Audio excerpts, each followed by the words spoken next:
अगर वीडियो पसंद आए तो चैनल को सब्सक्राइब करें।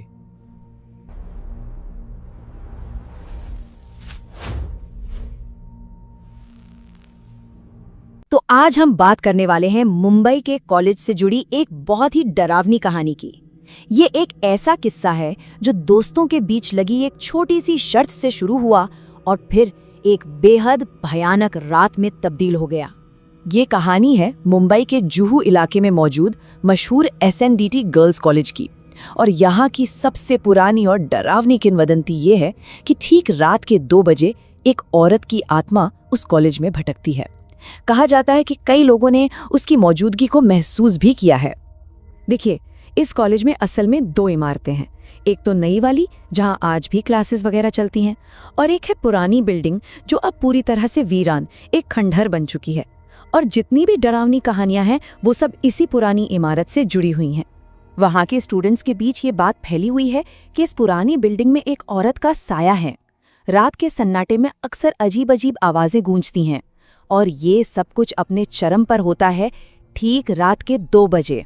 और इसी डर की वजह से कोई भी स्टूडेंट उस बिल्डिंग के आसपास भी नहीं फटकता। तो इस पूरी कहानी की शुरुआत होती है एक चैलेंज से, एक चुनौती से। जब दोस्तों के बीच इस भूतिया कहानी का जिक्र होता है तो इसे मजाक में उड़ा दिया जाता है, और बस वहीं से उस रात के भयानक सफर की नींव पड़ जाती है। अब कहानी के 2 मेन कैरेक्टर्स से मिलते हैं। एक है रोहन, जिसे इन भूत प्रेत की बातों पर बिल्कुल यकीन नहीं था, और दूसरा है उसका पक्का दोस्त विशाल, जो इन सब चीजों से बहुत ज्यादा डरता था। तो हुआ यूं कि रोहन के दोस्तों ने उसे चैलेंज कर दिया कि अगर हिम्मत है तो रात में उस पुरानी बिल्डिंग में जाकर दिखाओ। और रोहन ने ये चैलेंज मान लिया। और फिर आधी रात को करीब 1:30 बजे दोनों दोस्त टॉर्च लेकर कॉलेज के अंदर घुस गए। पुरानी बिल्डिंग की हालत तो बहुत ही खराब थी। दीवारों पर झाड़ियां उगाई थीं, हर तरफ मकड़ी के जाले थे। और जैसे ही उन्होंने दरवाजे को धक्का दिया, उसकी जो चरमराने की आवाज आई, उसने ही उनके दिल में एक अजीब सा डर पैदा कर दिया था। बिल्डिंग के अंदर घुसते ही एक अजीब सी डरावनी शांति थी, लेकिन ये शांति ज्यादा देर तक कायम नहीं रहने वाली थी। बहुत जल्द उनका सामना कुछ ऐसे होने वाला था जो रोहन के सारे शक को हमेशा के लिए खत्म कर देगा। अचानक उन्हें पास के एक खाली क्लासरूम से एक औरत की आवाज सुनाई दी। कोई पहाड़ा बोल रहा था, ठीक वैसे ही जैसे कोई टीचर बच्चों को पढ़ा रही हो। सोचिए, उस खामोशी में ये आवाज कितनी डरावनी लग रही होगी।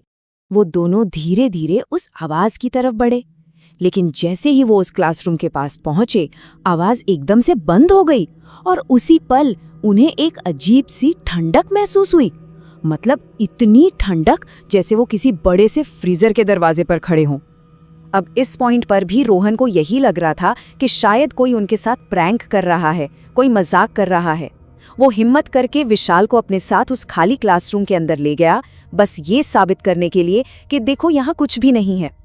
लेकिन जैसे ही रोहन ने कहा कि ये सब बकवास है, पहाड़े की वही आवाज फिर से गूंजने लगी। पर इस बार वो आवाज बहुत तेज थी और उसमें गुस्सा था।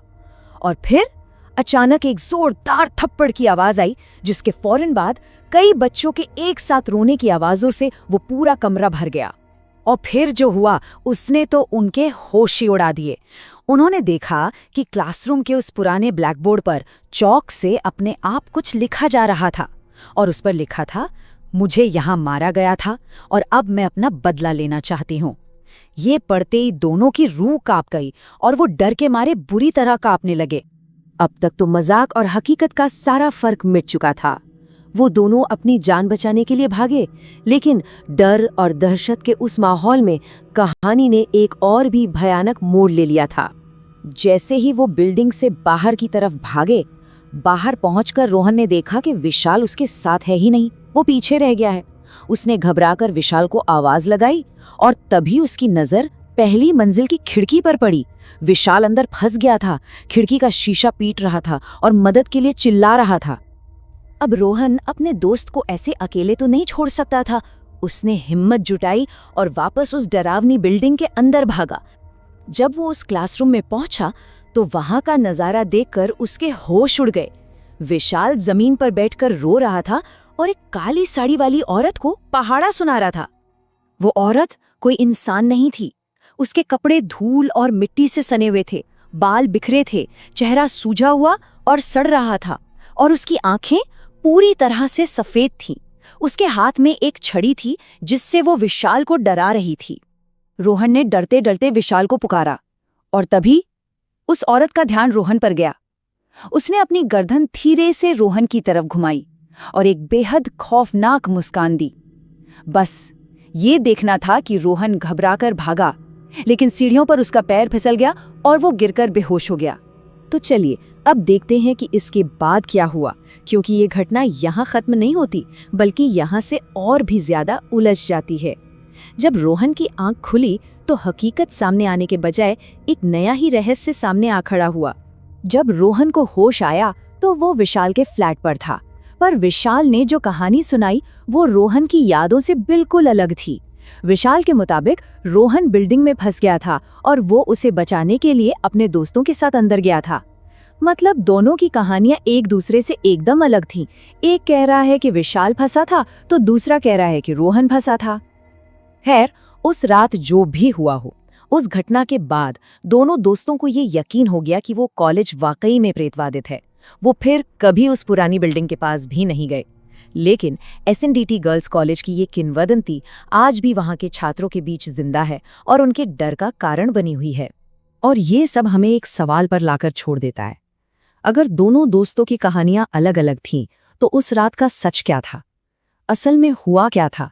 और क्या उस टीचर की आत्मा आज भी उस खाली क्लासरूम में किसी का इंतजार कर रही है?